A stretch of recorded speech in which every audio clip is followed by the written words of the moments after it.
Hello friends, welcome back. Sapiens chapter number 2, tree of knowledge. మనం పాత చాప్టర్లో చూసిన విషయం ఏంటంటే, ఈస్ట్ ఆఫ్రికాలో 150,000 సంవత్సరం రోజులే మన సాపియన్స్ అనేవాళ్ళు ఉన్నారు. వాళ్ళు మిగిలిన జీవరాశులు, మిగిలిన హ్యూమన్స్ ఎవరైతే ఉన్నారో వాళ్ళు 70,000 ఇయర్స్‌కి మొత్తం తరిమి కొట్టేసారనమాట. అంటే వాళ్ళు లేకుండా చేసేసారనమాట.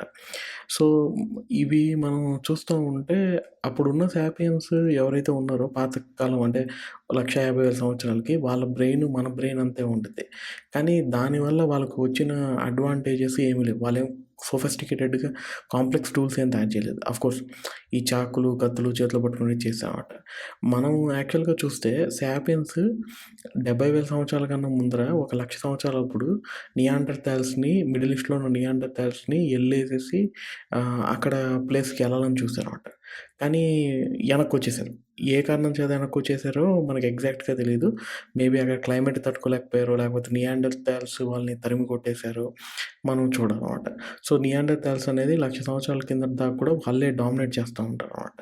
సో, దానివల్ల అప్పుడు ఏమనుకున్నారంటే అసలు ఆ మనుషులకి ఎంత నాలెడ్జ్ ఉండింది, సేమ్ కైండ్ ఆఫ్ బ్రెయిన్ ఉన్న ఆ కాగ్నిటివ్ ఎబిలిటీస్ అంటే లెర్నింగ్, రిమెంబరింగ్, కమ్యూనికేటింగ్ అంటే నేర్చుకునేది, గుర్తుపెట్టుకునేది ప్లస్ నేర్చుకుంది గుర్తుపెట్టుకుండి మనం స్పష్టంగా అవతల వాళ్ళకి చెప్పగలిగేది. అవి చాలా లిమిటెడ్‌గా ఉండేదనమాట. అంటే ఇప్పటి నుంచి మనం టైమ్ మెషిన్ ఏసుకొని ఆ 1,00,000 సంవత్సరాల కిందట మనిషిని కలిస్తే గూడా మనం ఇంగ్లీష్ నేర్చుకోవాలన్నా, లేదంటే ఒక రిలీజియన్‌ని వాళ్ళు నేర్చుకోవాలి. ఇప్పుడు క్రిస్టియానిటీ గాని, హిందూయిజం గాని వాళ్ళని ధర్మ పరివర్తన మనం చేయాలన్నా గానీ కుదిరే సమయం లేదు. అలాగే వాళ్ళు చెప్పాలనుకోండి మనం అర్థం చేసుకోవడం కూడా చాలా ఇంపాసిబుల్ కేస్ లాగే ఉండేదనమాట. కానీ ఒక 70,000 ఇయర్స్ అప్పుడు ఏమైపోయిందంటే, చాలా స్పెషల్ థింగ్స్ మనుషులు చేయడం స్టార్ట్ చేశారన్నమాట. వాళ్ళు మళ్ళీ ఎళ్లారు అటాకింగ్‌కి. నియాండర్‌థాల్స్, అదర్ థింగ్స్‌ని. ఆ స్పీసీస్ అన్నిటిని అక్కడున్న ప్లేస్ నుంచే తరిమేయడం కాకుండా భూమిలోనే లేకుండా చేసేసారన్నమాట. సో, ఈ యూరోప్, ఈస్ట్ ఏషియాకి అంతా ఎళ్ళిపోయారన్నమాట. 45,000 ఇయర్స్ అప్పటికి వాళ్ళు సీని క్రాస్ చేసేసి ఆస్ట్రేలియా కాంటినెంట్ కూడా ఎళ్లారు. అంతకు ముందర ఆస్ట్రేలియా అనే ఖండంలో అసలు మనుషులున్నట్టు దాఖలాలు లేవు. ఓన్లీ 45,000 ఇయర్స్ అప్పుడే అవి ఉన్నాయని చెప్పేసి మనకి ఒక ఇన్ఫర్మేషన్ వచ్చిందన్నమాట. సో, ఈ 70,000 సంవత్సరాల నుంచి అంటే ఇప్పటి నుంచి 70,000 సంవత్సరాల వెనక్కి నుంచి 30,000 సంవత్సరాల వెనక్కి వరకు చాలా ఇన్వెన్షన్స్ జరిగాయి. అంటే బోట్లు, నీటి ఐ మీన్ నీటివి కాదు ఆయిల్ ల్యాంప్స్, ఈ బౌస్, యారోస్, పైగా సూదులు ఎందుకంటే బట్టల్ని స్టిచ్ చేయడానికి అవన్నీ కూడా ఆహ్, ప్రామాణ్యంలోకి రావడం స్టార్ట్ అయ్యాయన్నమాట. ఆర్ట్ డేట్ అనే ఫస్ట్ ఆబ్జెక్ట్ అంటే అది ఎలా ఉంటుందంటే, ఈ స్టాడల్ లయన్ మ్యాన్ అంటే ఫేస్ వచ్చేసేసి సింహం ఫేసు, కింద మనిషివి బాడీ ఉండేది కూడా ఉందన్నమాట. అంటే మన నరసింహస్వామి లాగా అనుకోండి ఉండేది. సో, అది అక్కడ క్లియర్ ఎవిడెన్స్‌తో కనిపించింది. సో, ఇది జర్మనీ ప్రాంతంలో మనకు కనిపించిందన్నమాట. సో, అది క్లియర్ ఎవిడెన్స్ దేనికంటే ఒక రిలీజియను ప్లస్ ఇంకొకరి నుంచి ఒకదానికి కామర్స్ అంటే వాణిజ్యము ప్లస్ సోషల్ ఆహ్, స్ట్రక్చర్ ఉందని చెప్పడానికి మనకొక ప్రామాణికం అనేది ఏర్పడిందనమాట.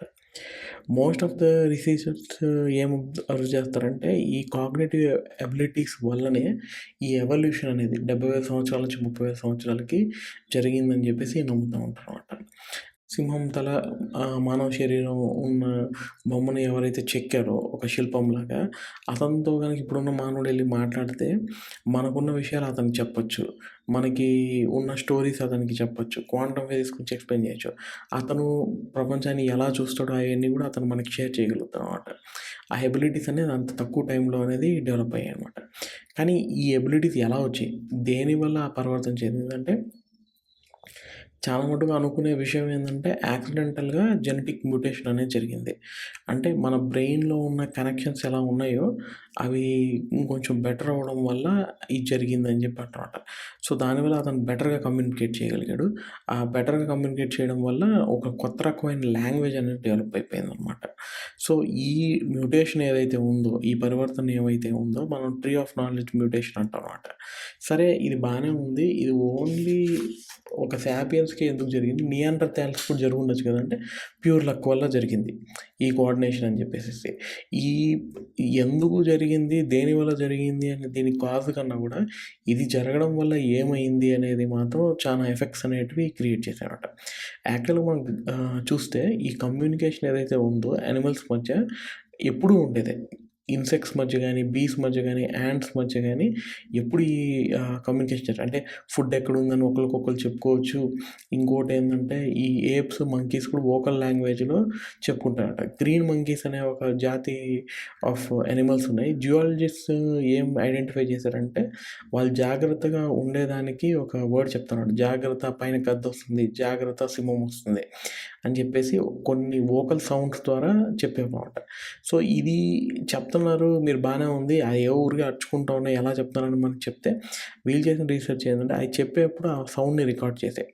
ఆ రికార్డ్ చేసిన సౌండ్‌ని వేరే గుంపు దగ్గర ప్లే చేస్తే అంటే జాగ్రత్త గద్దలొస్తున్నాయంటే అన్నీ అక్కడున్న చింపాంజీస్, ఏప్స్ అన్నీ పైకి చూసేటివి.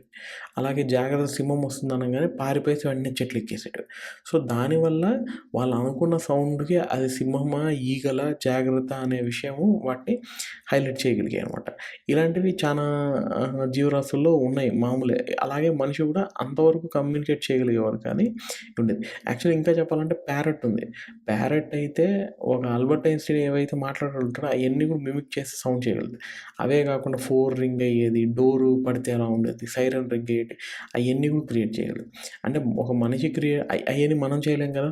ఓన్లీ మిమిక్రీ ఆర్టిస్ట్ వాళ్ళంటే చేయగలుగుతారు. కానీ ప్రతి ప్యారట్ చేయగలదు.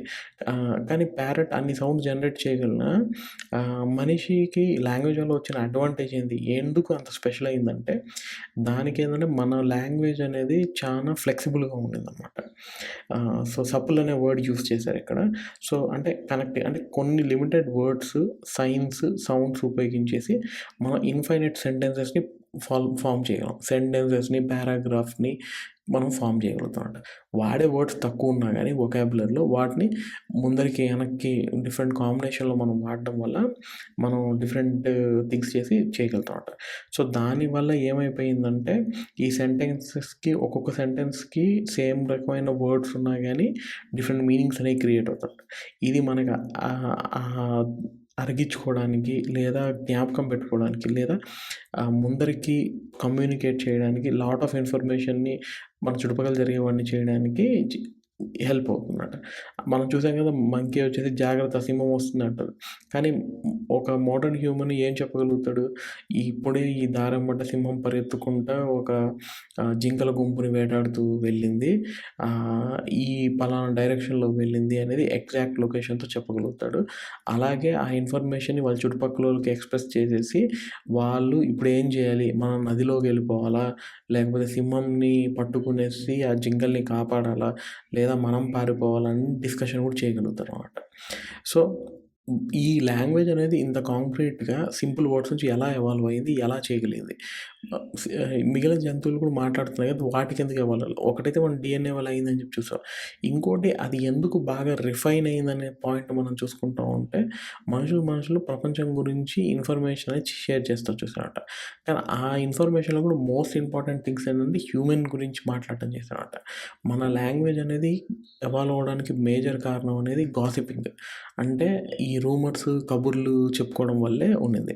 మనం ఇప్పుడు కాదు, ఇప్పుడు సోషల్ మీడియాలోనే కాదు, ఎప్పటినుంచో కూడా ఈ పాయింట్ అనేది ఉందనమాట.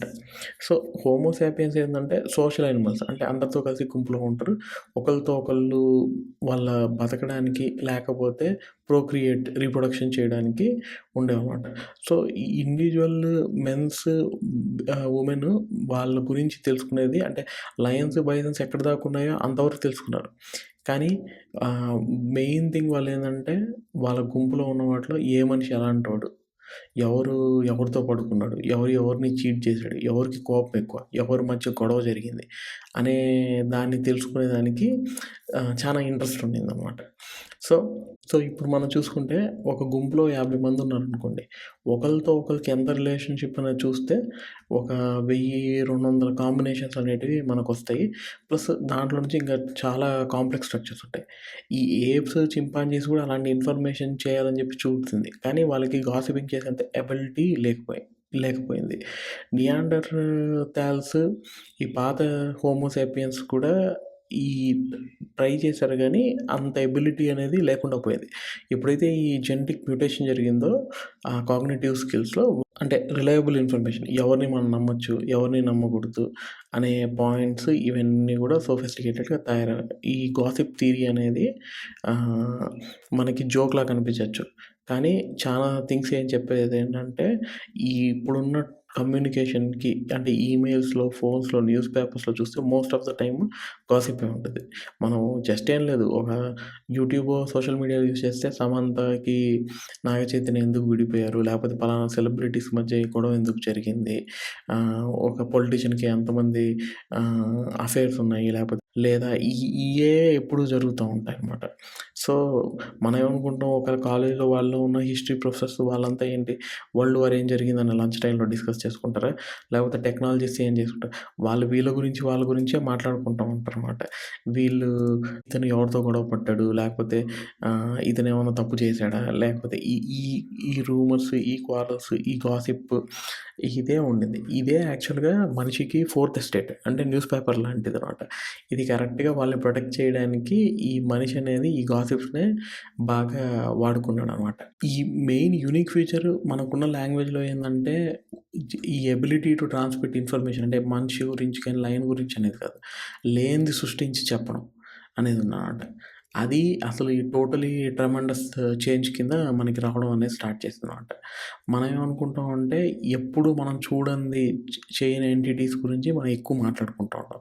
అంటే ఒక లెజెండ్స్ గురించి, ఒక మిత్స్ గురించి, గాడ్ గురించి, రిలీజియన్ గురించి ఈ కాగ్నిటివ్ రెవల్యూషన్‌లో రావడం అనేది పార్ట్ అయ్యాయన్నమాట.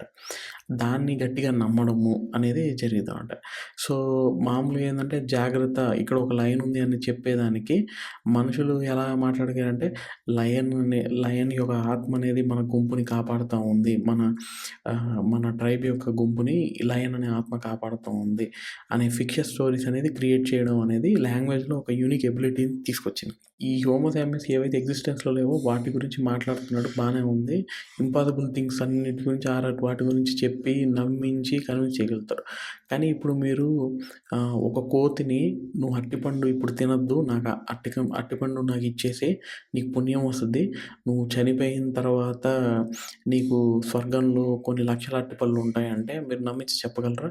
అసలు జరిగే పనే కాదనమాట. కానీ మనిషిని అలా నమ్మించి చేయడం చాలా ఈజీ. అలాగే మంగళవారం మీరు ఏ పని చేయకండి. మంగళవారం ఏం స్టార్ట్ చేసినా పోద్ది అని చెప్పేసి మీరు కుక్కని కన్విన్స్ చేయగలరా అంటే అసలు అది జరిగే పనే కాదనమాట. ఈ ఈ ఈ పార్ట్ మనకి మన 'పూరి జగన్నాథ్' డైరెక్టర్ కూడా చెప్పారనమాట. మీరు వేరే జంతువులని కన్విన్స్ చేయగలరు. మనుషుల్నే ఈ మోసం చేసి కన్విన్స్ చేయగలిగి చేస్తారట. సో, దీనికి బోత్ ప్రోస్ అండ్ కాన్స్ ఉన్నాయి. ఈ పాయింట్స్ గనక మనం చూసుకుంటే. ఈ ఫ్రిక్షన్ జరగడం వల్ల డిస్ట్రాక్ట్ అవ్వచ్చు కదా! అంటే ఇప్పుడు ఫర్ ఎగ్జాంపుల్ మన ఎనకాల సింహం యొక్క ఆత్మ మనల్ని కాపాడింది అని చెప్పేదానికి ఆ ఆత్మని ఎతుక్కుంటా ఫెయిరీస్‌ని వాటిని ఎతుక్కుంటా ఎళ్ళే వాటికి నిజంగా అడవిలో ఉన్న జింకల్ని లేదా మష్రూమ్స్‌ని లేదా మూలికల్ని ఎతికేదానికి ఎళ్ళేదానికి చాలా డిఫరెన్స్ ఉంది. మూలికల్ని వీటిని ఎతికేదానికి వెనక్కొస్తారో అయి దొరికితే అనేది ఛాన్స్ ఉంది గానీ, ఆత్మల్ని వాటిని ఎతికెళ్ళేవాళ్ళు చూసేవాళ్ళు వెనక్కొస్తారా లేదా అనేది ఎవరికీ తెలీదనమాట. సో, ఈ ఫిక్షన్ అనే పాయింట్ ఏందంటే మనల్ని ఇమాజినేషన్‌లోకి నెట్టడమే కాకుండా గుంపుగా కలిసి చేయడానికి చేసిందనమాట. సో, మనం ఒక కామన్ మిత్‌ని తీసుకున్నాం అనుకోండి. ఒక బైబిలికల్ స్టోరీని క్రియేట్ చేసాం. లేకపోతే డే టైమ్ మిత్స్‌ని క్రియేట్ చేసాం అనుకోండి. సో, అవన్నీ ఒక గుంపుకి చేసి ఒక నేషనలిస్టిక్ మిత్‌ని క్రియేట్ చేసాం అనుకోండి. సో, ఆ మిత్స్ అన్నిటిని ఏందంటే చాలామంది యాక్సెప్ట్ చేసి నమ్మడం వల్ల అవి ఒకళ్ళతో ఎక్కువ మందితో కోఆపరేట్ చేయగలుగుతాయి.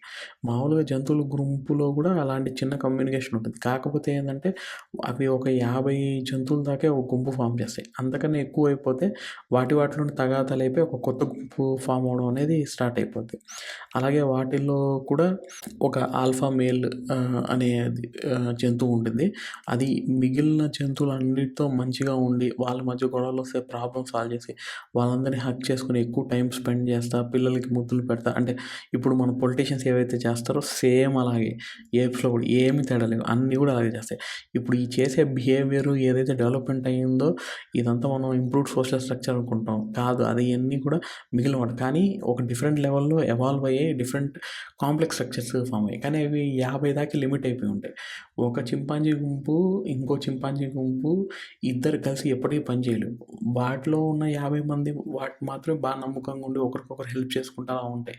కానీ వేరే గుంపు ఎప్పుడు మాట్లాడిన గుంపుతో అవి కోఆపరేట్ చేసి చేయగలవు. అందుకే కదా గ్రామాల్లో కూడా ఎవరన్నా కొత్తోళ్ళు వచ్చిన బహిష్కరణ చేస్తారు. లేకపోతే వేరే క్యాస్ట్ వాళ్ళనో లేకపోతే వేరే ఊరు వాళ్ళని పెళ్లి చేసుకోకపోతే ఒప్పుకోకపోవడము. ఇవన్నీ కూడా ఎలా వచ్చాయంటే ఆ మైండ్ సెట్ నుంచే వచ్చాయన్నమాట. ఆ జంతువుల్లో ఆ మైండ్ సెట్ అనేది ఖచ్చితంగా ఉంది. సో దాని నుంచి ఎవాల్వ్ అవుతూ మనం వచ్చాం కాబట్టి ఈ పాయింట్ అనేది మనకి తెలుస్తూ ఉందన్నమాట. సో మనం చూస్తే చింపాంజీస్ వీటికన్నా కూడా యాంట్స్ బాగా కోఆపరేట్ చేసుకుంటాయి. హనీబీస్ బాగా కోఆపరేట్ చేసుకుంటాయి. కానీ అవి చాలా లిమిటెడ్ థింగ్స్ వరకే కోఆపరేషన్ అనేది ఉండిద్దనమాట. కానీ మనకేందంటే ఎక్స్‌ట్రీమ్‌లీ ఫ్లెక్సిబుల్ అయిపోయింది. ఇప్పుడు నేనెవరో ఉన్నాను, ఇంకోడు ఎవరో ఉన్నారు. అసలు తెలియని కూడా తెలీదు. సంబంధం లేదు. మనిద్దరం ఇండియన్ మనం కాపాడుతాం. బార్డర్‌కెళ్ళి మీరు చేయండి. ఒక జెండా ఉంది మనం కాపాడుతాం అని ఒక ఐడియాతో ఇంకో తెలియని స్ట్రేంజర్ మీద మనం బాంబులేయడం స్టార్ట్ చేస్తుంటాం. సో ఐడియాని ఎంత స్ట్రాంగ్‌గా ఇంప్లాంట్ చేస్తారనేది చూసుకోవాలనమాట. అది ఒక గ్రూప్‌గా చేసి అయి కోఆర్డినేట్ చేయడం అనేది ఒక రకంగా మంచిగానే ఉండిద్ది. దానివల్ల ప్రైడ్ మనం తీసుకుంటాం. ఒక ఎబిలిటీని డెవలప్ చేసుకుంటాం. అవన్నీ చేసుకుంటామట. సో ఈ ఈ థింగ్‌లో ఈ గాసిప్స్ ఇవే కాకుండా దాంట్లో బెటర్ అడ్వాంటేజెస్ ఉన్న థింగ్స్ కూడా ఉన్నాయన్నమాట. ఇప్పుడు మీకు చెప్పాం కదా! ఎలాగైతే ఈ చింపాంజీ థింగ్స్ ఇవన్నీ చేసి ఆల్ఫా మేల్స్ ఎలా వచ్చి ఇలా చేస్తాయో మనం ఒక ఎగ్జాంపుల్ తీసుకుంటే హోమో సాపియన్స్‌లో హ్యూమన్స్ కూడా సోషల్ ఎండింగ్స్ ఫ్రెండ్‌షిప్ ఫార్మ్ చేస్తాయి. హైరార్కీస్ ఉంటాయి. అందరూ కలిసి హంట్ చేయడము ఇవన్నీ చేస్తూ ఉంటారు. కానీ ఒక గ్రూప్ అనేది 100 దాటి 500 దాటితే అప్పుడు అది కష్టమైపోతా ఉంటదన్నమాట. కానీ మనకి కాగ్నిటివ్ రెవల్యూషన్ వల్ల లార్జర్ గ్రూప్స్ కూడా స్టేబుల్ బ్యాండ్స్ ఫార్మ్ చేయడానికి ఉండింది. ఎందుకంటే అందరూ కలిపి గ్రూప్‌లో ఒక మిత్‌ని మనం క్రియేట్ చేసి చేయగలుగుతామట. నిజంగా ఒక నేషను ఇప్పుడు ఫర్ ఎగ్జాంపుల్ జంతువులు ఏవి కూడా వాటి ఫ్రెండ్స్ ఆ గుంపు వరకే ఉంటాయి తప్పించి ఒక దేశము, ఒక కంట్రీ, ఒక రాష్ట్రము, ఒక భాష, ఒక రంగు ఇలాంటి థింగ్స్‌ని కలెక్టివ్‌గా ఒక 100 యానిమల్స్ కన్నా ఎక్కువ చేయలేవు. ఓకే. సో ఇది చెప్తా ఉంటే ఈ గ్రూపింగ్ థింగ్ ఎలా ఉండిద్దనే దానికి కూడా నా పర్సనల్ లైఫ్‌లో జరిగిన ఒక ఇన్సిడెంట్ ఉంది. సో ఏమైందంటే మేము చిన్నగా ఉన్న టైంలో అంటే ఆల్మోస్ట్ స్కూల్ గోయింగ్ కిడ్స్ అనమాట. థర్డ్ క్లాస్, ఫోర్త్ క్లాస్ ఉన్న టైంలో మంచి వాన పడి ఒక రామచిలుక వచ్చేసి పక్కన కాలువ దగ్గర పడిపోయిందనమాట. దానికి రెక్కకి దెబ్బ తగిలింది. సో దాన్ని పట్టుకునేసి మందు రాసి మేము వచ్చేసి ఇంట్లో పెట్టుకున్నామన్నమాట. సో అది చూడడానికి చాలా ముచ్చటగా ఉన్నది. దానికి ఒక అరటిపండు ఇచ్చాము. అది చాలా కోపంగా ఉండింది. ప్లస్ అది ఎగరలేకుండా ఉండింది. ఎందుకంటే దానికి దెబ్బ తగిలింది. కొంచెం ఆరబెట్టుకుంటే అదయింది. మా అన్నయ్య వాళ్ళు ఏంటంటే దాన్ని వదిలేయాలని చూసాం. మేము చిన్నపిల్లలుగా ఉండడంప్పుడు సరే దాన్ని అలాగే ఉంచుదాము. ఉంటే బాగుంటుంది కదా! రామచిలక మన దగ్గర ఉంటుంది అనుకున్నమాట. కాకపోతే దాన్ని ఎప్పుడైతే బంధించి పెట్టామో బయట ఇంకో 90, 100 రామచిలకలన్నీ చెట్టు మీద వాలి ఆకులన్నీ కిందికేసేటివి. సో ఇది చూసి మా అన్నయ్య వాళ్ళు మమ్మల్ని వేరే వాళ్ళ ఇంటికి పంపించేసి ఆ రామచిలకని గాలికి వదిలేసారనమాట ఫ్రీగా. సో అలాగా అవి గుంపులో ఎంత కోఆర్డినేట్ చేసుకుంటాయనేది చూడొచ్చు. నేను ప్రత్యక్షంగా చూసాను. రామచిలకలు పైనున్న చెట్టు మీద ఉన్న రామచిలకలన్నీ కిందికి చాలా ఆకులన్నీ ఇసిరేసేసి గట్టిగా అరుస్తా ఈ పట్టుకున్న రామచిలకను వదిలేయమని చెప్పేసి అనడం అనేది చూసామన్నమాట. సో ఆఫ్‌కోర్స్ మా చిన్నతనంలో కరెక్టో రాంగో తెలియలేదు. బట్ మా అన్నయ్య వాళ్ళు మెచ్యూర్ ఎనఫ్‌గా ఉన్నారు కాబట్టి దాన్ని వదిలేసి పంపించేసారన్నమాట. సో, ఈ క్రిటికల్ థింగ్స్ ఏవైతే ఉన్నాయో, ఈ మ్యాజిక్ నంబర్ 150 మెంబర్స్ కన్నా ఎక్కువ మందితో కోఆర్డినేట్ చేయలేము అనే దాన్ని మనుషులనేవాళ్ళు ఈ మిత్స్ చేయడం వల్ల దాటేశారు. సో, దీనివల్లే businesses, social networks, military units ఇవన్నీ ఎస్టాబ్లిష్ అయ్యాయనమాట. సో, ఒకవేళ తక్కువ నంబర్‌లో ఉంటే ఈ ఫార్మల్ ర్యాంక్స్, టైటిల్స్ ఏం అవసరం లేదు. ఒక 100 మంది ఉన్న గుంపులో 30 మంది సోల్జర్స్ ఉండేసి అందుకు ఒక నాయకుడు ఉన్నాడంటే అంతవరకు బానే ఉంటది. కానీ 100 మంది, 150 మంది కన్నా నువ్వు ఎక్కువ మందితో నువ్వు కోఆపరేట్ చేసి ఏదన్నా పని చేయించాలంటే ఈ స్ట్రక్చర్ అనేది ఖచ్చితంగా నువ్వు పెట్టగలగాలన్నమాట. లేకుంటే నువ్వు చేయలేవు. ఎప్పటికప్పుడు ఈ స్ట్రక్చర్స్, ఈ మిత్స్, థింగ్స్ అనేటివి ఎవాల్వ్ అవుతా వస్తా ఉన్నాయన్నమాట. ఫర్ ఎగ్జాంపుల్ మనం చెప్పాం కదా! దేశం అనే థింగ్‌తో మనం చేస్తాం. లేకపోతే రిలీజియస్ థింగ్స్ అంటే 2 పీపుల్ ఉన్నారు. అతను ఒక రిలీజియన్‌ని, ఇతను ఇంకో రిలీజియన్‌ని చేస్తుంటాడు. ఎప్పుడు ఒకళ్ళ మొహం ఒకళ్ళు చూసుకొని ఉండరు. వాళ్ళిద్దరిని కలిపేసి క్రుసేడ్ అనే వార్‌కి మనం పంపించొచ్చు.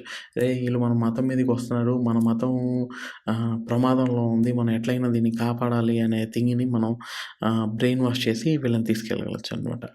సో, అలాగా జరిగి క్రూసేడ్ వార్స్ అన్నీ జరగడానికి ఇస్లాంకి, క్రిస్టియానిటీకి మధ్య జరగడానికి అదే కారణం. లేకపోతే ఇద్దరు వ్యక్తులకి అసలేం సంబంధం లేనోళ్ళకి ఒక ఎమోషన్ అనేది జనరేట్ చేసి చేసేది ఇదుంది. సో, మనం గమనించాల్సింది ఏందంటే ఈ థింగ్స్ అనేటివి ఈ రోజుకి కూడా జరుగుతూ ఉన్నాయి. పొలిటికల్ పార్టీస్ అజెండా తీసుకురావడం, క్యాస్ట్ గురించి తీసుకురావడం, రిలీజియన్ గురించి తీసుకురావడం, రియల్ ఎగ్జిస్టెన్స్‌లో అవి ఉన్నాయా లేదా అనేదేంటంటే ఎక్కువ మంది మైండ్స్‌లో ఆ ఇమాజినరీ రియాలిటీ అనేది క్రియేట్ చేసి ఏదైతే ఉంటారో దాన్ని బట్టే థింగ్స్ ఫంక్షన్ అవుతాయి. For example businesses, banks, money, ఈ కంపెనీస్ వాటిలో employment, justice, laws, human rights ఇవన్నీ కూడా ఇమాజినరీ రియాలిటీసే. నిజంగా ఎగ్జిస్టెన్స్‌లో లేవు. యాక్చువల్ ప్రపంచంలో ఉండేటివి ఏందంటే రియల్ రియాలిటీ ఏంది? బయటికెళ్తే నీకు పాము కనిపించిందా? చెట్లున్నాయా? రోడ్డుందా? ఇవి రియల్ రియాలిటీ. సముద్రం ఉందా? నదుందా? ఇవి రియల్ రియాలిటీస్. హ్యూమన్ రైట్స్, న్యాయం జరగాలి, జస్టిస్ ఉంది. ఇలా చేస్తే తప్పు, ఇలా చేస్తే కోర్ట్ అరెస్ట్ చేస్తది. ఇవన్నీ ఏందంటే ఇమాజినరీ రియాలిటీస్ ఒక సంఘం అనేది ఏర్పడేసేసి ఎక్కువ మందిని కంట్రోల్ చేయడానికి ఈ లా అండ్ ఆర్డర్, రోడ్‌లో ట్రాఫిక్ రూల్స్ ఇవన్నీ క్రియేట్ చేశారన్నమాట. సో, నిజంగా చెప్పాలంటే ఈ దేవుళ్ళు లేదా దేశాలు, మనీ, హ్యూమన్ రైట్స్, లా, జస్టిస్ ఇవన్నీ మన common imagination of human beings. అవి మనం చిన్నప్పటి నుంచే కిడ్స్‌కి వాటికి బుక్స్ ద్వారా వీటి ద్వారా మనం రుద్దడం అనేది స్టార్ట్ చేస్తా ఉంటామన్నమాట. సో, ఇందులో ఒక మంచి ఎగ్జాంపుల్ ఉందన్నమాట. 'లెజెండ్ ఆఫ్ పిగాట్' అని చెప్పేసేసి ఒక మంచి ఎగ్జాంపుల్ అనమాట. మనం చూసాం కదా! సింహం బొమ్ముండి మనిషి ఆకారంలో ఉండేదానికి. సో, అలాంటివి ఉండే దాంతో ఒక చిన్న కంపెనీ అనేది ఫార్మ్ అయిందనమాట. ఒక కార్ కంపెనీ. సో, ఇప్పుడు మనం చూస్తే ఆ పిగాట్ కంపెనీ యొక్క కార్స్ ప్యారిస్ నుంచి సిడ్నీ దాకా అంటే యూరోప్ నుంచి ఆస్ట్రేలియా దాకా ఉన్నాయన్నమాట. ప్లస్ ఆర్నమెంట్స్‌లో వాటిల్లో ఎప్పటినుంచో ఉండే వాటిలో ఉన్నాయట. అది ఎక్కడైతే ఆ జర్మనీ దగ్గర కేవ్ దగ్గర దొరికిందో దానికి 300 కిలోమీటర్స్ దూరంలో ఉంది.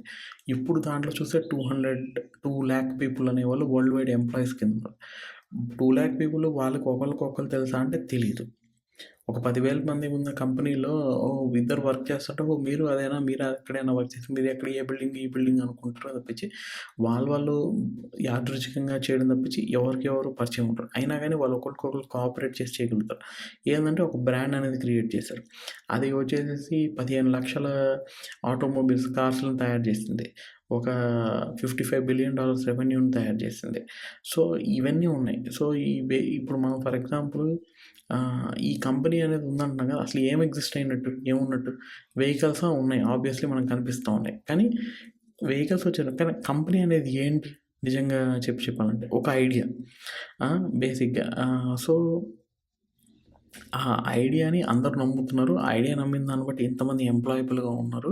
సో, ఈ factories, machines, showrooms, employees, accountants, secretaries, CEOs, managers ఇవన్నీ గూడా క్రియేట్ చేస్తామన్నమాట. సో, ఒక డిజాస్టర్ వచ్చేసేసి అందరూ ఆ ఎంప్లాయీస్ అంతా పోయినా గానీ ఆ కంపెనీ పోదు. అతను మళ్ళీ కొత్త ఎంప్లాయీస్‌ని తెచ్చుకొని వాళ్ళకి మళ్ళీ సాలరీస్ ఇచ్చేసి కొంత ఖర్చు పెట్టి మళ్ళీ చేయగలుగుతారనమాట. ఒకవేళ మేనేజర్స్, షేర్ హోల్డర్స్ వీళ్ళంతా పోయారనుకో కొత్త షేర్ హోల్డర్స్‌ని తీసుకొనొస్తారనమాట. అలా అని ఇది ఎప్పటికి నాశనం కాదని కాదు. ఇప్పుడు జడ్జ్ ఉన్నాడు. పిగాట్‌లో ఏదో జరిగింది. దానివల్ల యాక్సిడెంట్ జరిగాయి. ఇవన్నీ ఉంటే దాన్ని ఆపేశారనుకోండి. అప్పుడు మొత్తానికే అది ఆగిపోయేదానికి ఛాన్స్ ఉంటుందనమాట. సో, ఆ ఫిక్షన్ కూడా ఉంది కదా! దాన్ని కూడా ఏమంటారంటే లాయర్స్ కూడా ఏమంటారంటే లీగల్ ఫిక్షన్ అంటారనమాట. సో, మనం క్రియేట్ చేసుకున్న థింగ్సే ఇవన్నీ కూడా. సో, మీకు, నాకు ఒకవేళ ఆ కంపెనీ మొత్తం ఎత్తిపోయినా గానీ, అందులో పనిచేసే ఎంప్లాయీస్ అందరూ కూడా మామూలు మనుషులుంటారు. వాళ్ళెళ్ళి మళ్ళీ వేరే కంపెనీలో పని చేసుకుంటారు. వాళ్ళకేం కాదు. కానీ అతని బదులు అంటే లీగల్ ఫిక్షన్ అనేది ఏందంటే, ఒక కంపెనీని కూడా ఒక మనిషిలాగా చూసి, వాటిని లాకి బైండ్ చేసి, దాన్ని బట్టి మనం చేస్తామంట. సో, జనరల్‌గా ఏందంటే, దీంట్లో కూడా మళ్ళీ డిఫరెంట్ ఉంటాయి. ఆ ఫిక్షన్‌లో కూడా. Private companies, public limited companies, limited liable companies. So, pivot అనేది లిమిటెడ్ లయబుల్ కంపెనీస్ అనమాట. దాంట్లో ఏంది అతను ఫౌండర్ చేసిన అతను ఒకవేళ నష్టపోయేసి మొత్తం కంపెనీ మూసేసినా గానీ, అతని ఆస్తుల మీదకి అతని మీదకి ఏం రారు. ఆ కంపెనీకి ఉన్న ఆస్తులు అవి ఒక్కటే జప్తు చేయగలరు. అతని మీదకి రాలేరన్నమాట. అలాగే అతను చనిపోయి అతను వారసులు ఉన్నా గానీ, నెక్స్ట్ కూడా ఇంకా ఇప్పటికి కూడా 2, 3 జనరేషన్ అయినా స్టిల్ ఆ కంపెనీ రన్ అవుతుంది. దానికి బోర్డ్ ఆఫ్ డైరెక్టర్స్ ఉంటారు. ప్లస్ డిఫరెంట్ షేర్ హోల్డర్స్ ఉంటారు. వాళ్ళంతా ఈ జరిగే ప్రాసెస్‌ని అన్నిటిని సెటప్ చేసి చూసుకుంటా ఉంటారన్నమాట. సో, అలాగే మనం చూసుకుంటే ఈ ఫ్రెంచ్ రెవల్యూషన్ పరంగా మనం చూసుకున్నాం అనుకోండి. అప్పటిదాకా జనాలంతా నమ్మిన కాన్సెప్ట్ ఏందంటే, మనం రాజుకి నమ్మకంగా ఉండాలి. రాజే దేవుడు అనే కాన్సెప్ట్‌ని మనం నమ్ముతా వచ్చామన్నమాట. కానీ నెక్స్ట్ వాళ్ళు ఫ్రెంచ్ వాళ్ళు అదెందుకు మనం నమ్మాలా? మన కంట్రీలో ఉన్నామంటే మన పవర్ పీపుల్ దగ్గర ఉండాలా, రాజు దగ్గర కాదు. మన జనాలే రాజుని ఎన్నుకోవాలనే కాన్సెప్ట్‌ని ఎక్కువ మంది నమ్మడం స్టార్ట్ చేశారు. దానివల్ల ఆ రాజుని తీసి పక్కన తీసి ఊరేసేసేసి వీళ్ళే ఒకళ్ళని ఎన్నుకొని వాళ్ళ పబ్లిక్ రిప్రజెంటేటివ్ ఎన్నుకొని పరిపాలించడానికి పెట్టారన్నమాట. అదే ఇప్పుడు డెమోక్రసీగా స్థిరపడి వచ్చేసిందనమాట. సో, జనరల్‌గా కార్పొరేషన్ అనే థింగ్ అనేది కూడా కార్పస్ అంటే ఏందంటే హ్యూమన్ బాడీ. ఇవేం రియల్ బాడీ లేదు. కానీ లీగల్ సిస్టమ్‌లో ఒక కార్పొరేషన్‌ని ఒక పర్సన్ అంటే మాకు మనిషి మాంసము, బ్లడ్ ఫ్లో అయ్యే మనిషిని ఎలా ట్రీట్ చేస్తారో అలాగే ట్రీట్ చేస్తారనమాట. ఈ స్టోరీస్ ఎఫెక్టివ్‌గా చెప్పడం అనేది అంత ఈజీ విషయం కాదు. డిఫికల్టీ వచ్చేసి ఈ స్టోరీస్ లేదా ఇది క్రియేట్ చేసి చెప్పడంలో కాదు. అందరిని కన్విన్స్ చేయడంలో. అంటే అందరిని నమ్మించడంలో ఉందనమాట. సో, హిస్టరీలో మోస్ట్ ఆఫ్ ద థింగ్స్ ఎలా ఉంటుందంటే, ఒక్క పాయింట్‌తో మిలియన్స్ ఆఫ్ పీపుల్‌ని నమ్మేలాగా మీరు ఎలా స్టోరీస్ చెప్పగలుగుతారు. అది దేవుడి గురించైనా, ఒక నేషనలిస్టిక్ ఫీలింగ్ అయినా, లేదా ఈ లిమిటెడ్ లయబిలిటీ కంపెనీ అయినా. కానీ ఒకవేళ ఆ బిలీవ్ చేసే దాంట్లో మనం గనక సక్సెస్ అయితే, అది సేపియన్స్‌కి చాలా ఇమ్మెన్స్ పవర్స్ ఇచ్చిద్ది. ఎందుకంటే మిలియన్స్ ఆఫ్ స్ట్రేంజర్స్ అందరూ కలిసి ఒకరితో ఒకరు కోఆపరేట్ చేస్తారు. ఒక కామన్ గోల్ గురించి. ఒకసారి ఇమాజిన్ చేయండి. అసలు ఎంత కష్టమై ఉంటది. అంటే ఒక దేవుడిని నమ్మడమో, లేకపోతే పలానా రిలీజియన్‌ని క్రియేట్ చేయడం, లేదా ఒక లీగల్ సిస్టమ్‌కి బైండ్ అయ్యేలా చేసి అంతమందిని నమ్మిచ్చి చేయడం అనేది ఎంత కష్టమైన విషయం అది. అంటే ఇప్పుడు మనం సింపుల్‌గా ఈ రివర్స్, లయన్స్, ట్రీస్ ఉన్నాయి, లేదు అంటే ఎవరికైనా చూడంగానే అర్థమవుద్ది. కానీ లేని దాన్ని సృష్టించి అప్పటికప్పుడు ఫస్ట్ టైం అది క్రియేట్ చేసి నమ్మేయడం అనేది ఎంత కష్టమైన విషయమో చేసేవాళ్ళకే తెలుస్తది. అందుకే ఇప్పుడు మనం కూడా చూస్తూ ఉంటామట. మామూలుగా ఇప్పుడొచ్చే ప్రచారంలో ఫేక్ న్యూస్ ఇయన్నీ ఉంటాయంటే అందరూ కూడా నమ్మిచ్చడంలో ఇంపార్టెన్స్ అనేటివుంటాయి. ఆ ఫ్యాక్ట్ చెక్ చేసుకునేదనేది చాలా ట్రబుల్సమ్ అనమాట. నెక్స్ట్ జనరేషన్ మనం చూస్తూ ఉంటే అంటే గోయింగ్ ఫర్దర్ ఇప్పుడు జనరేషన్‌లో మనం చూస్తూ ఉంటే ఈ ఏఐ టెక్నాలజీ వీటిలో వచ్చేసి ఆ వీడియోలో ఉన్నది రియాలిటీయా కాదా అనేది కూడా తెలుసుకోవడం అనేది చాలా కష్టంగా ఉంది. ప్లస్ నేషన్ లెవెల్‌లో, స్టేట్ లెవెల్‌లో మీడియా వాళ్ళ తరపున వాళ్ళు అందరూ కూడా ఈ నెరేటివ్స్, స్టోరీస్ అనేటివి క్రియేట్ చేసి డ్రైవ్ చేస్తూ ఉంటారనమాట. సో, రియల్ ట్రూత్‌ని ఎక్స్ట్రాక్ట్ చేసి చూడాలి ఈ ఉన్న సిస్టమ్స్ బట్టి అంటే it's a very complexity and very time invested thing అనమాట. అంత టైం మన జనాలకు ఉండదు కాబట్టి ఉన్నదాన్ని మనం నమ్మేస్తూ ఉంటాం. హోప్‌ఫుల్లీ మీరు ఈ సీరీస్ చూస్తున్నారంటే you are not that kind of person who directly go by what is being told. You want to deep dive into something that is of importance and add values to you. So, ఈ over the years ఎళ్ళే కొద్దీ చూస్తూ ఉంటే people అనేవాళ్ళు ఈ complex network of stories అనేది చేయడం start చేశారన్నమాట. ఇప్పుడు 'పిగాట్' అనే కంపెనీ అలాంటి ఫిక్షన్స్ చూస్తే అవి చానా పవర్‌నిస్తదనమాట. ఈ ఫిక్షన్స్‌ని ఏమంటారంటే అకాడమిక్ సర్కిల్‌లో ఫిక్షన్స్, సోషల్ కన్‌స్ట్రక్ట్ లేదా ఇమాజిన్డ్ రియాలిటీస్ అంటారన్నమాట. అంటే మనం ఆహ్, నమ్మిన నిజాలు లేదా మనం థింక్ చేసిన నిజాలు. మనం ఇమాజినరీ రియాలిటీ అనేది అబద్ధం కాదు. ఎందుకంటే ఇప్పుడు ఓ పక్కన మీ ఎనకాల సింహం వచ్చింది, ఈ రివర్ పక్కన నాకు కనిపించింది అంటే వెనక్కి తిరిగి చూస్తే లేదు అంటే అది పర్ఫెక్ట్‌లీ అదొక అబద్ధము తీయచ్చేస్తారనమాట. ఈ అబద్ధాలు అనేటివి మనమే కాదు యాక్చువల్‌గా మంకీస్, చింపాంజీస్ కూడా చేస్తా ఉంటాయనమాట. అంటే ఇప్పుడు ఫర్ ఎగ్జాంపుల్ ఒక చింపాంజీకి ఒక అరటిపండు దొరికింది. వెంటనే వెనకాల ఉన్న చింపాంజీ వచ్చి "ఏ పులొస్తుంది" అనంగానే అది అరటిపళ్ళ గెలని వదిలేసేసి వెంటనే పరిగెత్తి చెట్టు ఎక్కేసిందనుకోండి. ఇది పక్కనది పట్టుకొని వెళ్ళిపోయి చేసేస్తదనమాట. అలా చేసే థింగ్స్ అన్నీ కూడా ఉన్నాయన్నమాట. కానీ ఈ అబద్ధం చెప్పేదానికన్నా ఈ ఇమాజిన్ రియాలిటీ ఏందో ఎక్కడైతే అందరూ దాన్ని నమ్మి చేస్తారో ఆ బిలీఫ్ అనేది వరల్డ్ మీద ఒక ఫోర్స్‌ని ఎక్సర్ట్ చేస్తదనమాట.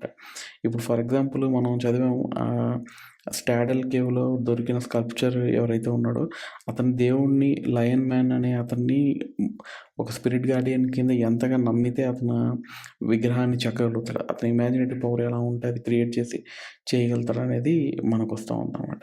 సో, దాన్ని బట్టి మనం చూస్తే ఈ ఎగ్జిస్టెన్స్‌లో చాలామంది బిలీవ్ చేస్తూ ఉంటారు. దేవుళ్ళున్నారు, దెయ్యాలున్నారని చాలామంది ప్రీస్ట్స్ వాళ్ళు బిలీవ్ చేస్తూ ఉంటారు. అలాగే మోస్ట్ ఆఫ్ ద మిలియనీర్స్ డబ్బుని నమ్ముతారు. డబ్బుని అసలు బ్లైండ్ ఫెయిత్‌గా నమ్ముతారు. డబ్బనేది క్రియేట్ చేసిన ఎంటిటీయే. ఇప్పుడు మీకు రైస్ ఉంది ఇస్తున్నారంటే ఉంటది. ఒక నోటు ఖాళీ పేపర్ మీద ఉంటే దీనికి ఇంత వాల్యూ ఉందని క్రియేట్ చేసేదాన్ని అందరితో నమ్మిచ్చి చేసి పెట్టి చేశారనమాట. ఇప్పుడు దానికన్నా మించి నమ్మే థింగ్ ఇంకొకటి లేదు. కానీ రియాలిటీ ఏముండిద్ది? ఇప్పుడు బ్యాంక్ అకౌంట్‌లో ఒక నంబరే కదా మనకుండేది. లేదా ఒక కాగితం చేసి ఇస్తామట. మన ఎనర్జీని మొత్తం మనీలో కౌంట్ చేసేలాగా ఒక ఎంటిటీ సమస్త మానవాళి ఒకదాన్ని నమ్ముతా ఉందన్నమాట. అలాగే లిమిటెడ్ లయబుల్ కంపెనీస్ అంటే ఈ కంపెనీ ఉంది, దీంట్లో ఉంది. నీకు ఇవ్వంగానే జాబ్ ఆఫర్ వచ్చింది అనగానే మనం నమ్ముతాం. అలాగే దాని నుంచి మనం వర్క్ చేస్తే ఇది చేస్తూ ఉంటారు. అది రెగ్యులర్‌గా ఎక్కువ మందికి జరుగుతూ ఉంది. నమ్మించి చేయగలుగుతున్నాం కాబట్టి ఇమాజిన్ రియాలిటీని రియలిస్టిక్ రియాలిటీగా తీసుకొస్తాం అనమాట. ఈ కాగ్నిటివ్ రెవల్యూషన్ వచ్చినప్పటి నుంచి హ్యూమన్స్ వచ్చేసి డ్యూయల్ రియాలిటీలో బతుకుతున్నారు. ఒకటొచ్చి ఆబ్జెక్టివ్ రియాలిటీ అంటే ఎక్కడైతే రియల్ థింగ్స్ ఉన్నాయో రివర్స్ థింగ్స్ నిజంగా కనిపించాయి. ఇంకోటి ఏంటంటే ఇమాజిన్ రియాలిటీ అంటే గాడ్స్, నేషన్స్, కార్పొరేషన్స్ జరిగే థింగ్ మన యూట్యూబ్ చెప్పే థింగ్స్ అంటే చాలామంది కూడా యూట్యూబ్‌లో బతికేస్తున్నారు. లేకపోతే సోషల్ మీడియాలో బతికేస్తున్నారు అంటారు కదా!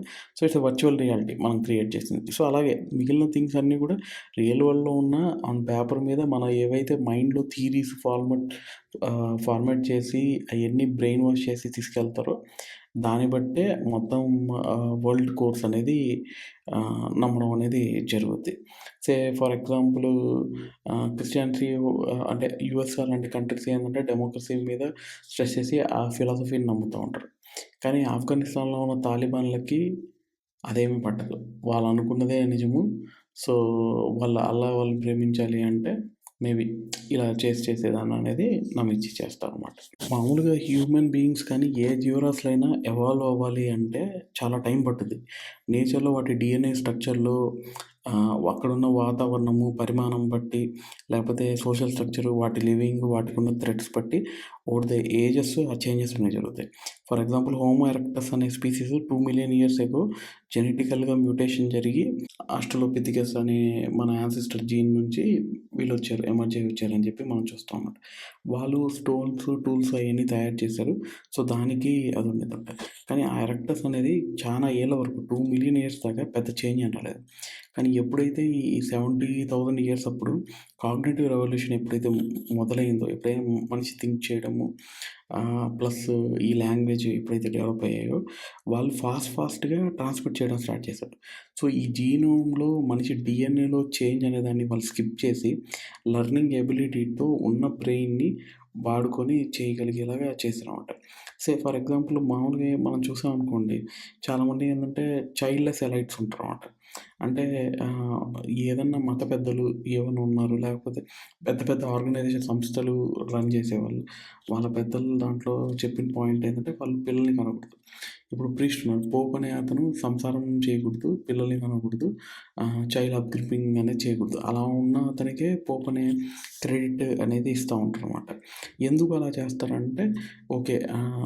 మామూలుగా ఈ ప్రొక్రియేషన్ చేయడం, సెక్స్ చేయడం అనేది రాంగ్ థింగ్ అనేది మనం ఈ క్రిస్టియన్ బుక్స్‌లో వాటిలో చూస్తూ ఉంటాం.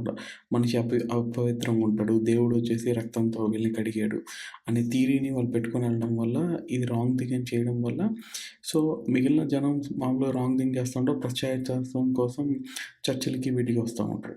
కానీ ఎవరైతే ఈ పోపు వాళ్ళు ఉంటారో వాళ్ళు రాంగ్ చేయకూడదు. దేవుడికి సమీపంగా ఉండాలని రూల్ అనేది ఫిక్స్ అయింది కాబట్టి వాళ్ళు అలా చేయరు. అలాగే మనం చూస్తూ ఉంటే కూడా బుద్ధిజంలో కూడా వాళ్ళు అన్నీ త్యాగం చేసేసి అలా ఉంటారు.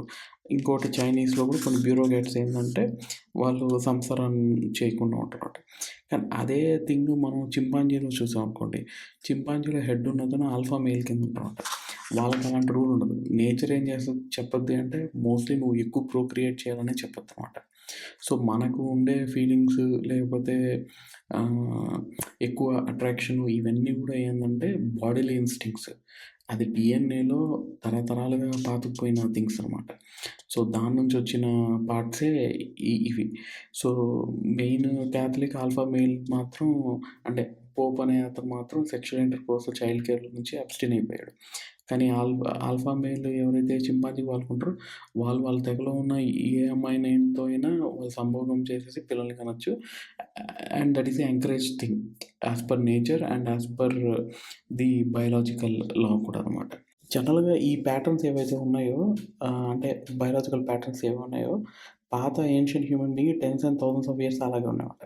కానీ సేపియన్స్ మాత్రం ఈ సోషల్ స్ట్రక్చర్ వల్ల వాళ్ళకి ఇంటర్‌పర్సనల్ వల్ల, లాంగ్వేజ్ వల్ల, జరిగే ఎకనామిక్ యాక్టివిటీస్ వల్ల, అవతల హోస్ట్ బిహేవియర్ వల్ల 10, 20 ఇయర్స్‌లో మొత్తం అంతా మారిపోయింది. జస్ట్ ఫర్ ఎగ్జాంపుల్ బెర్లిన్‌లో 1900లో పుట్టిన అతను కనుక చూసుకుంటే ఫస్ట్ చైల్డ్‌హుడ్ వచ్చేసి హోహెన్‌జోలర్ ఎంపైర్‌లో ఉండేవాళ్ళనమాట. కాస్త అడల్ట్‌లో రాంగానే అది వీమర్ రిపబ్లిక్ కింద మారింది. దాని తర్వాత నాజీ థర్డ్ రీచ్ అంటే నాజీ కింద హిట్లర్ కింద పరిపాలింపబడింది. దాని తర్వాత కమ్యూనిస్ట్ ఈస్ట్ జర్మనీ అయింది. దాని తర్వాత ఏమైపోయిందంటే చనిపోయే టయానికి అది డెమోక్రటిక్ అయిపోయింది. దాని తర్వాత ఈస్ట్ జర్మనీ, వెస్ట్ జర్మనీ కలిసిపోయి మళ్ళీ జర్మనీ అయిపోయింది. అంటే ఒక పుట్టుక నుంచి చనిపోయే టైంలోనే వాళ్ళు డిఫరెంట్ థింగ్ అంటే రాజ్యం కింద ఉండి, రాజుల కింద ఉండే థింగ్‌ని చూసారు. ఒక డిక్టేటర్‌షిప్‌ని చూసారు. అలాగే డెమోక్రసీని చూసారు. ఒక కంట్రీ అనే స్వభావాన్ని చూసారు. 10 ఇయర్స్‌లో అంత షార్ట్ పీరియడ్ ఆఫ్ స్పాన్‌లో ఇన్ని చేంజెస్ అనేది చూడగలిగారనమాట. ఇది డీఎన్ఏలో ఇలాంటి చేంజ్ ఎవాల్వ్ అవ్వడం అనేది చాలా కష్టం. మైండ్ థింకింగ్‌లో వాళ్ళు చెప్పే స్టోరీస్, మిత్స్ ఎప్పటికప్పుడు ట్రాన్స్‌ఫార్మ్ అవ్వడం వల్ల ఈ థింగ్స్ అనేవి చేంజ్ అవుతూ వచ్చాయన్నమాట. సో, ఇదే నిజంగా చెప్పాలంటే సాపియన్స్ యొక్క సక్సెస్‌కి కీ అనమాట. ఫర్ ఎగ్జాంపుల్ మనం గనక వన్ ఆన్ వన్ గొడవ జరిగింది. నియాండర్‌థాల్స్‌కి, సాపియన్స్‌కి జరిగిందనుకోండి. ఈ హండ్రెడ్స్ ఆఫ్ నియాండర్‌థాల్స్ వచ్చినా గానీ వాళ్ళు సాపియన్స్‌తో పోరాడలేరనమాట. ఎందుకంటే నియాండర్‌థాల్స్ ఉండేవాళ్ళు ఇక్కడ లయన్ ఉందా లేదా జాగ్రత్త పడు లేకపోతే ఇలా చెయ్యి అని చెప్పేసి కొంతవరకు చెప్పుకోగలుగుతారనమాట. ఆ 100లో ఉన్న నియాండర్‌థాల్స్ ఇంకో 100లో ఉన్న నియాండర్‌థాల్స్ వాళ్ళు కమ్యూనికేట్ చేయలేరు. ఆ గుంపుని మెయింటైన్ కూడా చేయలేరు. ఏదైతే సాంపియన్స్ ఉన్నారో వాళ్ళంతా కలిపి ఒక గుంపులాగా మేమంతా ఒక దేవుడిని నమ్మేవాళ్ళం. లేదా లయన్ స్పిరిట్ ఉన్న దేవుడిని మేము నమ్మేవాళ్ళం అని చెప్పేసి వాళ్ళు ఫిక్స్ అయ్యి గనక వస్తే ఈ నియాండర్‌థాల్స్ వందల మందిని, వేల మందొచ్చేసి చంపగలుగుతారు. ఒకవేళ వాళ్ళు ఫస్ట్ టైము పోరాడినప్పుడు ఓడిపోయినా గానీ నెక్స్ట్ టైమ్ వెళ్లి మళ్ళీ ప్రణాళిక యేసుకొని ఇంతమందితో కోఆర్డినేట్ అరే ఇక్కడ మిస్టేక్ జరిగింది, ఇక్కడ మిస్టేక్ జరిగిందని చెప్పి మొత్తం కమ్యూనికేట్ చేసుకొని మళ్ళీ వచ్చి పోరాడి గెలిచేదానికి వాళ్ళు ప్రాబబిలిటీ అనేది క్రియేట్ చేసుకుంటారనమాట. సో, అది మనుషులు హోమో సాపియన్స్‌కి, నియాండర్‌థాల్స్‌కి డిఫరెన్షియేషన్ అనేది క్రియేట్ చేసిందనమాట. ఇంకొక ఎగ్జాంపుల్ మనం చూస్తే ఒక ఐలాండ్ ఉంది ఐర్లాండ్‌లో. నార్త్ ఆఫ్ న్యూ గిని అనమాట. అక్కడ మనం గనక చూస్తే యాక్చువల్‌గా నియాండర్‌థాల్స్ ఎందుకు ఇలా చేయలేరు అని చెప్పేదానికి ఏంటి రీజను వాళ్ళెందుకు మెచ్యూర్ కాలేదంటే యాక్చువల్ నియాండర్‌థాల్స్ వాళ్ళకి కావాల్సిన టూల్స్ అవన్నీ కూడా సొంతంగా తయారు చేసుకునేవాళ్ళు. వాళ్ళెక్కడ ట్రేడ్ చేసి వేరే దగ్గర నుంచి తెచ్చుకున్నట్టు ఆచూకీ లేదు. కానీ మనం వేరే దగ్గర చూస్తా ఉంటే ఒక దగ్గర ఉన్న మెటీరియల్, ఆబ్జెక్ట్స్ అసలు ఆ ప్రాంతానికి చెందినటివి ఉండేటివి కాదు. వేరే ఎక్కడో వోల్కానిక్ ఎరప్షన్ దగ్గర ఉన్న మోల్టెన్ గ్లాస్ ఆ ఫార్మ్స్ అక్కడున్న వాళ్ళతో వీళ్ళు ట్రేడ్ చేయగలిగారన్నమాట హోమో సాపియన్స్ అనేది. సో, 400 కిలోమీటర్ దూరం నుంచి కూడా అక్కడి నుంచి వస్తువులు తెప్పి చేయగలిగామన్నమాట. అంటే బోట్స్ ఇవన్నీ కూడా వచ్చేసి చేసాయి. But more important and prominent thing ఏందంటే వాళ్ళు ట్రేడ్ అనేదాన్ని ఎస్టాబ్లిష్ చేయగలిగారన్నమాట. థింగ్ అంటే అది కూడా ఫిక్సిటివ్ బేసిస్ అనమాట. ఎలా ట్రేడ్ చేయగలుగుతారు? అసలు వాళ్ళకి వీళ్ళకి సంబంధం లేదు. నమ్మడం కష్టం కదా! అంటే ఓకే. అక్కడ ఇక్కడ ఉన్నవాళ్ళు ఇద్దరు గనుక ఒకే టైప్ ఆఫ్ దేవుడిని నమ్ముతా ఉన్నారంటే, సర్లే ఈ దేవుడిని నమ్మేవాళ్ళు వాళ్ళకున్న ఆచారాలు బట్టి నిజం చెప్పాలి. అలాంటి రూల్స్ ఉంటాయి. లేకపోతే ఏదో ఆహ్, ఒక కమిట్మెంట్సో లేకపోతే ఒక ఆచార వ్యవహారాలు దాన్ని బట్టి ఉంటాయి కాబట్టి దాన్ని గౌన్ చేసుకొని ఉంటారు, కట్టుబడి ఉంటారు. వాళ్ళు దీన్ని మోసం చేయరనే దాని మీద ట్రస్ట్ అనేది పెద్ద గ్రూప్స్‌లో ఎస్టాబ్లిష్ అయింది. లేకపోతే యానిమల్స్ వీటిల్లో లేదా బేసిక్ బాడీలో ఇన్‌స్టింక్ట్‌లో మనకు తెలియనోళ్ళని నమ్మడం అనేది చాలా కష్టమైన విషయం. ఇప్పుడు జస్ట్ మామూలుగా మనం ఫర్ ఎగ్జాంపుల్ చూసుకుంటాం అనమాట. మనం వర్క్ చేసే ఎన్వైర్న్‌మెంట్ వీటిలో ఒక్కళ్ళు కూడా మనకు తెలీదు. అయినా గాని ఎళ్లి వర్క్ చేస్తాం. ఏంటి అంటే ఆ ఎస్టాబ్లిష్ చేసిన సిస్టమ్స్ అనే మిత్, కార్పొరేషన్స్ ఇలా జాబ్ వస్తది, సాలరీ ఉంటది, బాస్ ఉంటారు. ఎంప్లాయబుల్ అంటే ఎలా ఉండాలి, మంచిగా ఇంగ్లీష్ మాట్లాడాలి, నీట్‌గా డ్రెసప్ అయ్యి ఎళ్ళాలి, ఇది చేసుకోవచ్చు అనే పాయింట్స్ అన్నిటిని మనల్ని నమ్మించి చేశారు కాబట్టి ఈ పాయింట్స్ అనేటివి ఇలా ఎస్టాబ్లిష్ అయ్యి చూస్తూ ఉంటాం. అలాగే ఇదే కోఆపరేషన్ మనం హంటింగ్‌లో గనుక తీసుకుంటే నియాండర్‌థాల్స్ వచ్చి చిన్న చిన్న గుంపుల్లో వెళ్లి హంటింగ్ చేసేవాళ్ళంట. అలా కాకుండా సాపియన్స్ మాత్రం ఏం చేసేవాళ్ళు, ఒక తెగ గుంపులుగా వచ్చే జంతువులన్నిటిని చుట్టుముట్టేసేసి మొత్తం కలిపి గ్రూప్‌గా చేసేసి అటాక్ చేసి మొత్తం చంపేసేవాళ్ళనమాట. సో, ఈ బ్యాండ్ ఆఫ్ పీపుల్ రావడం వల్ల టన్నుల కొద్దీ మీటు, స్కిన్ను ఇవన్నీ తయారు చేయడం అనేది స్టార్ట్ చేశారనమాట. ఇవన్నీ ఎలా తెలిసాయంటే ఆర్కియలాజికల్ ఎక్స్‌ప్లోరేషన్‌లో వాళ్ళకి తెలిసిపోద్దనమాట. ఎక్కడ ఉన్నాయి, ఒకే దగ్గర జంతువులన్నీ చనిపోయేసి పైలప్ అయిపోయి ఉన్నా, లేదా వాటిని కాల్చి తిన్నట్టుగా అక్కడ మనుషులవి ఉన్న రేడియో యాక్టివ్ డేటింగ్ వల్ల దొరికిన ఆనవాళ్ళ వల్ల మనకి ఇవన్నీ తెలుస్తూ ఉంటాయి. అలాగే ప్రాథమికంగా ఈ కాగ్నిటివ్ రెవల్యూషన్‌లో ఏం జరిగిందో చూద్దాం. మెయిన్ థింగ్ మనకొచ్చిన ఎబిలిటీస్ ఏంటి? దానివల్ల వచ్చిన వైడర్ కాన్సిక్వెన్స్ ఏంటి? ఫస్ట్ పాయింట్ ఏందంటే లార్జ్ క్వాంటిటీస్ ఆఫ్ ఇన్ఫర్మేషన్ ప్రపంచం గురించి హోమో సాపియన్స్ చుట్టుపక్కల వాళ్ళకి కమ్యూనికేట్ చేయగలమట. దీనివల్ల ఏమైపోయిందంటే ప్లానింగ్, ఒక కాంప్లెక్స్ యాక్షన్స్ చేయాలి, లేదా ఈ జంతువుల నుంచి తప్పించుకొని మనం బయటపడొచ్చనే థింగ్స్ మనకి ఇది నెక్స్ట్ థింగ్ ఏంటంటే లార్జ్ క్వాంటిటీస్ ఆఫ్ ఇన్ఫర్మేషన్ అనేది సోషల్ రిలేషన్‌షిప్‌ని ఎస్టాబ్లిష్ చేసింది. అంటే ఈ గాసిపింగ్ ఇవన్నీ చేయడం వల్ల ఒకళ్ళ గురించి ఒకళ్ళకి బాగా కనెక్ట్ అయ్యి తెలియడం అనేది స్టార్ట్ అయిందన్నమాట. సో, దీనివల్ల ఏందంటే 150 అనే లిమిట్ ఏదైతే ఉందో గ్రూప్‌లో అంతకన్నా మనిషి కమ్యూనికేట్ చేయలేరని చెప్పేసి దానికన్నా ఎక్కువ థింగ్స్‌ని వాళ్ళు తెలుసుకోవడం స్టార్ట్ చేశారన్నమాట. ఈ ఎబిలిటీ టు ట్రాన్స్‌మిట్ ఇన్ఫర్మేషన్ ఏదైతే ఉందో, ఏవైతే మనకి రియల్‌గా ఇష్యూస్ లేవు, ట్రైబల్ స్పిరిట్స్, నేషన్స్, ఈ limited liability companies, human rights ఏవైతే ఉన్నాయో, ఈ థింగ్స్ అన్నీ తెలియడం స్టార్ట్ చేసాయి. సో, దానివల్ల ఏందంటే స్ట్రేంజర్స్‌తో కూడా నువ్వు ఒక నేషన్ అనే కాన్సెప్ట్‌తోనో, లేకపోతే రిలీజియన్ అనే కాన్సెప్ట్‌తోనో ఏదో ఒక కాన్సెప్ట్ మనం పట్టుకునేసేసి అందరితో కోఆపరేషన్‌తో లార్జ్ స్కేల్ వర్క్స్ అనేటివి చేయగలచ్చు.